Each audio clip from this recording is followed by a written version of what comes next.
Ladies and gentlemen, from the moment we open our eyes to the world, we are shaped by it, shaped by the words we hear, the glances we receive, and the rules we are taught to follow. Much of this shaping is meant to guide us, to help us survive. But woven into it are quiet distortions, invisible messages that take root in our minds long before we are old enough to question them. They tell us who we should be, how we should act, and which parts of ourselves deserve to be seen. And somewhere along the way, many of us come to believe a lie so subtle that it feels like truth, yet so powerful that it can divide us from our own selves. Today, I want to take you on a journey into that hidden fracture and toward the possibility of becoming whole again. From the moment we are born, we arrive into a world already heavy with expectations. Long before we understand the meaning of words, we feel the atmosphere in which those words are spoken.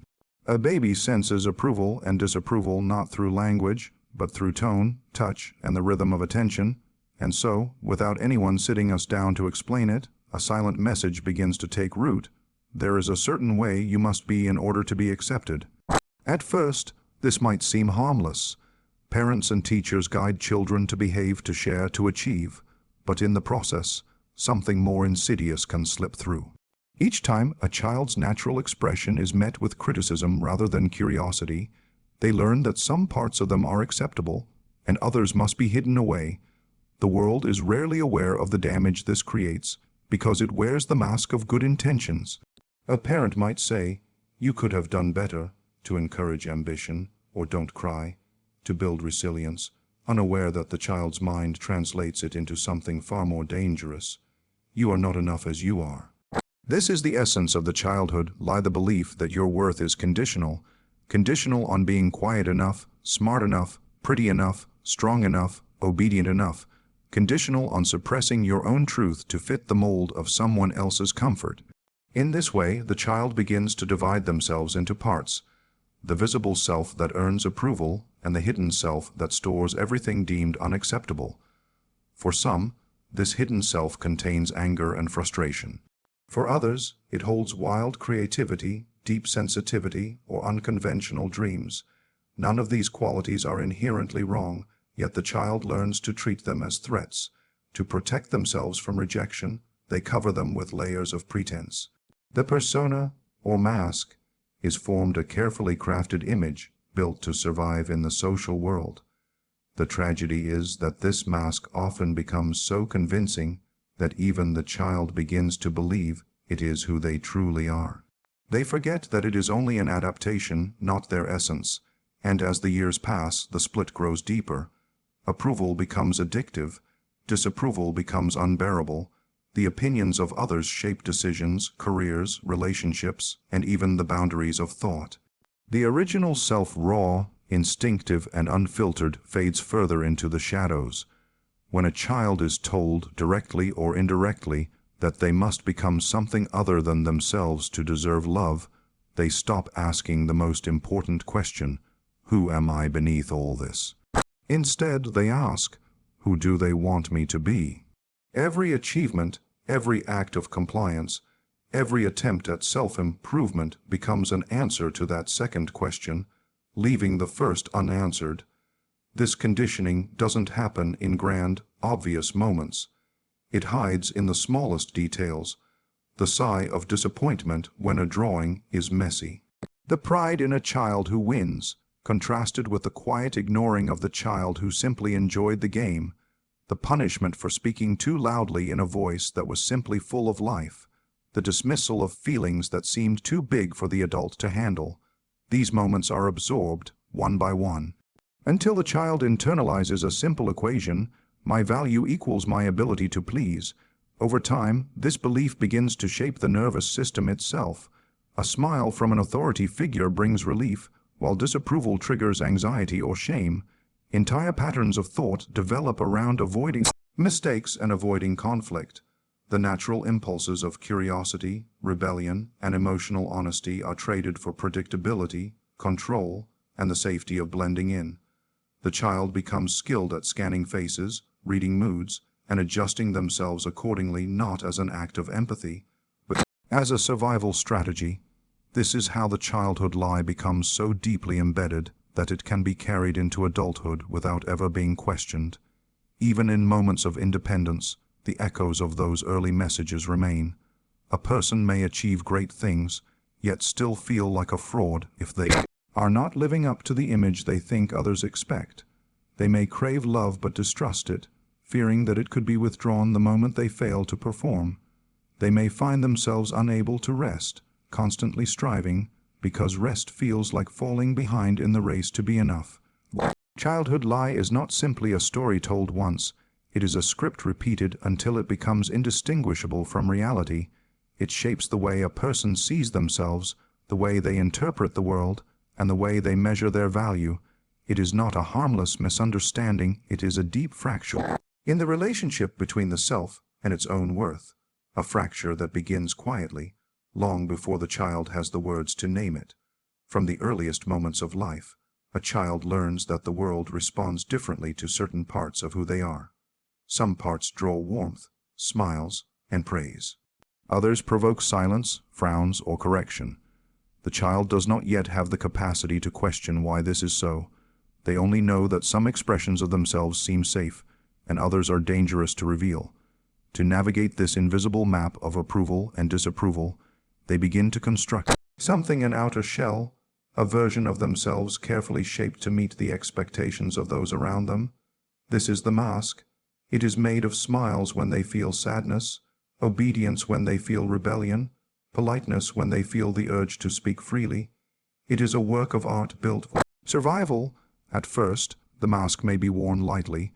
The child still remembers the joy of running freely without worrying how they appear, the thrill of saying something purely because it is true. But over time, the mask becomes more permanent. It fits snugly against the skin of identity. It is reinforced by every nod of approval, every moment when the mask prevents conflict, every reward for playing the part well. Meanwhile, the parts of the self that do not fit into the mask are pushed inward. These exiled aspects do not disappear. They live beneath the surface, waiting. They may carry intense emotions, anger, grief, longing, or qualities that were misunderstood and unwelcome, such as imagination, boldness, or sensitivity. These qualities retreat into the shadows, and the child learns to present only the acceptable version of themselves to the world. As the years pass, the mask becomes so practiced that it is no longer just for others. It is worn in solitude too. Even in the privacy of one's own mind, thoughts are censored, feelings dismissed, impulses rationalized away. The person begins to identify with the mask so completely that the true self becomes almost a stranger. It is not forgotten entirely, but remembered only in brief flashes, in dreams, in sudden surges of emotion, in the strange restlessness that arises when life feels too neat and controlled. The mask is not inherently evil. It serves a purpose. It protects the self from rejection, judgment, and the chaos of conflict. It allows the person to navigate social structures without constant friction. But the cost of relying on it entirely is the slow starvation of authenticity. The mask seeks harmony with the world, but the true self seeks harmony with the soul. When the two are out of balance, the individual feels a kind of quiet despair, the sense that they are living a life that is somehow not their own. In the mask's world, value comes from performance. Approval is earned through doing and becoming, never simply being. In the true self's world, value is innate, untouched by achievement or failure. The two speak different languages, and the longer the mask is worn, the harder it becomes to translate between them. There are moments when the true self tries to break through. Perhaps it appears in an unguarded laugh that feels strangely liberating, or in a sudden refusal to agree with something that feels wrong. Sometimes it comes as a deep longing for something undefined, a pull toward a life that feels more alive, more raw, more real. But such moments can also be frightening. They threaten the order the mask has worked so hard to maintain, and so the mask tightens its hold, smoothing over the cracks where the truth tries to seep out. This tension between the mask and the true self can last a lifetime if it remains unnoticed. People may succeed, be admired, and outwardly seem fulfilled, all while feeling a hollow space within them. They may believe this emptiness means they need to work harder, achieve more, or change something external. In reality, what they are missing is not outside of them, it is the part of themselves they abandoned to wear the mask. The true self does not resent the mask. It understands why it was created. But It waits patiently, knowing that real peace comes only when it is allowed to stand in the light again. It does not demand perfection, it asks only for honesty. It does not require rebellion, it requires recognition. And though it may have been pushed into the shadows for years, it remains intact. Holding the fullness of what a person is meant to be. The mask may protect, but it cannot nourish. The true self may be hidden, but it cannot be destroyed.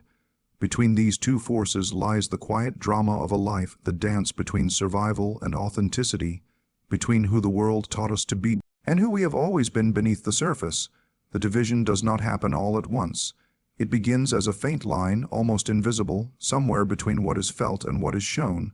A child notices that certain emotions, words, or behaviors are met with warmth, while others are met with coldness or disapproval. Slowly, a quiet separation begins to take place inside them, the part that is allowed to exist openly, and the part that must be hidden. At first, the split may feel like a game of strategy. The child learns which expressions draw praise, which dreams are encouraged, which sides of their personality make them likable. They begin to emphasize those parts and suppress the rest. But this repeated choosing is not harmless. Each time they silence themselves, a small fracture forms within their sense of being. Each time they pretend, a fragment of authenticity is set aside. In the dark, over time, this fracture deepens. The part of the self that operates in the open, the socially acceptable self, becomes well-developed, polished, practiced. It knows how to speak, how to act, how to present itself in ways that maintain approval and avoid conflict. This is the side that the world comes to know and recognize. But beneath it, in a space the child rarely visits, the other self waits. The one that holds the unfiltered feelings, the raw impulses, the truth that did not fit neatly into the mold. This hidden self is not simply negative traits or flaws. It is an entire spectrum of experience. It may carry unexpressed grief, unexplored passions, or the quiet joy of doing things simply for their own sake. It may hold the courage to say no when something feels wrong, or the creativity to imagine a life different from what others have planned. But because these aspects were not welcomed, they remain in the shadows, unclaimed and unexpressed. The longer the inner split remains, the more the two selves grow apart. The public self continues to adapt to the demands of the external world, learning to prioritize safety, approval, and belonging over truth. The hidden self continues to accumulate the parts of life that cannot be shown, the disappointments that were never spoken of, the anger that was swallowed, the dreams that were quietly abandoned. This separation is not without consequences. Even as the outer self succeeds in playing its role, strange emptiness can set in. The person may feel restless without knowing why, as though something essential has been misplaced. They may feel a persistent tension, an internal hum that never quiets, because part of them is living in the light, while another part remains locked away in darkness. The two selves are aware of each other, even if indirectly. The public self often fears the hidden one, imagining that if those buried parts were to emerge, they would bring chaos, rejection, or shame. The hidden self often resents the public one, seeing it as a false creation that exists at the expense of truth. This silent conflict becomes the backdrop of a person's life, a tension they carry into relationships, work, and even solitude. Sometimes the hidden self tries to reach out. It might send messages in the form of dreams that feel strange yet familiar, or sudden surges of emotion that seem out of proportion to the present moment. It may manifest as a longing for something that cannot be easily named, a sense that life could be more vivid, more real, more whole. But often, these messages are ignored or suppressed. The public self tightens its grip, keeping the divide intact. This inner split is rarely visible to others, yet it shapes the way a person experiences the world. It can lead to a life that looks perfect from the outside but feels hollow on the inside. It can cause a person to mistake the absence of conflict for happiness or the presence of approval for love.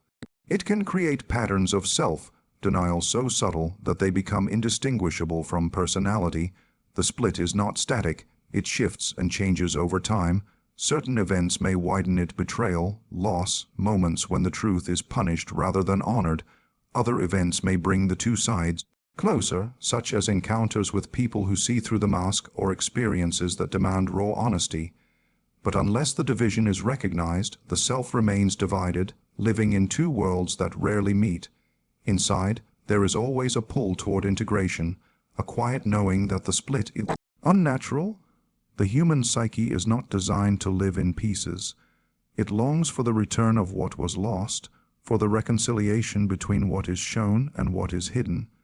Yet until that pull is acknowledged, the person may spend years navigating the space between these two selves, a life played out on the surface while a deeper life waits beneath, silent but unforgotten. There comes a moment, often unplanned, when the weight of pretending becomes heavier than the risk of being seen. It might arrive quietly, like a whisper in the middle of an ordinary day, or with force, like a storm that tears through the illusions you have built. In that moment, something within you begins to stir the ancient impulse to return to yourself. This is the beginning of reclaiming wholeness. Reclaiming wholeness is not about becoming someone new. It is about turning toward what has always been there. It is the slow, deliberate act of opening the locked doors inside you, of stepping into the rooms where the parts of you have been waiting in silence. It is not an instant reunion, but a process, one that requires patience, courage, and an honest willingness to face what you once exiled. At first, the hidden parts may resist. They have been in the shadows for so long that even freedom can feel dangerous. They remember the rejection that sent them there. They remember the sting of disapproval, the moments when their presence caused discomfort or punishment. They may approach you cautiously, unsure if your invitation is genuine, and so your task is not to drag them into the light, but to meet them where they are, to listen without judgment, to let them know that the exile is over. This process often begins with small acts of truth, speaking an opinion you would normally keep to yourself, allowing an emotion to move through you without suppressing it, giving yourself permission to rest, play, or create without seeking validation. Each act sends a signal to the hidden self. You are safe here now. Over time, these small signals become a language of trust, and the divide within you begins to narrow. Reclaiming wholeness also means questioning the false measures of worth you inherited. For years, you may have believed that achievement, perfection, or approval were proof of your value. Now, you begin to see that worth is not a currency to be earned, but the foundation of your existence. This realization can be unsettling at first. Without the old measures, who are you? Without the endless striving, what remains? The answer is both simple and profound. What remains is you, without performance, without disguise, without the constant need to prove. The journey inward is not without shadows. As you welcome back the parts of yourself you abandoned, you will encounter the pain they carry, grief for the years lost in pretending, anger at those who taught you the lie, shame that clings to memories you would rather forget. These emotions are not signs of failure, they are signs of healing. They are the voice of the self finally being heard. To reclaim wholeness, you must let these voices speak. Integration is not about erasing the mask entirely. The mask, after all, once kept you safe.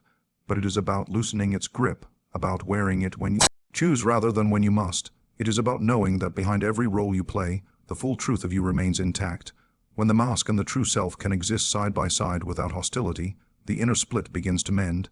There is a quiet power in living from this place. You no longer need the constant approval of others to feel steady. You no longer shape yourself to fit rooms that were never built for you. You no longer fear the parts of yourself that were once hidden because you understand their purpose and their strength. Every piece of you, light and shadow, belongs. Reclaiming wholeness also changes how you see others. You begin to notice their masks, their fractures, the ways they have been taught to hide. Compassion replaces judgment because you recognize the same wound. You see that everyone is, in some way, carrying a self they have not yet met.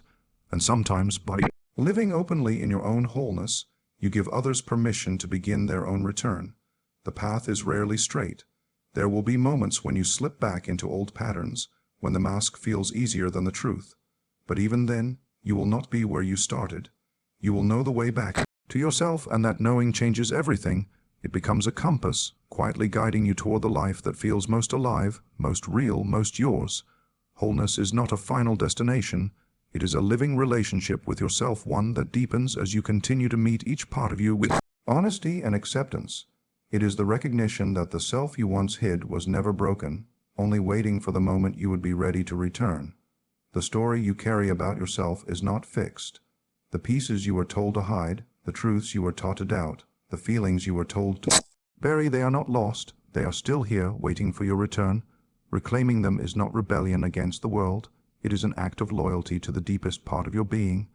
And when you live from that place, you do more than heal yourself. You become a living invitation for others to do the same. So, may you have the courage to meet every part of who you are, the patience to welcome it home, and the strength to walk through life as someone no longer divided, but whole.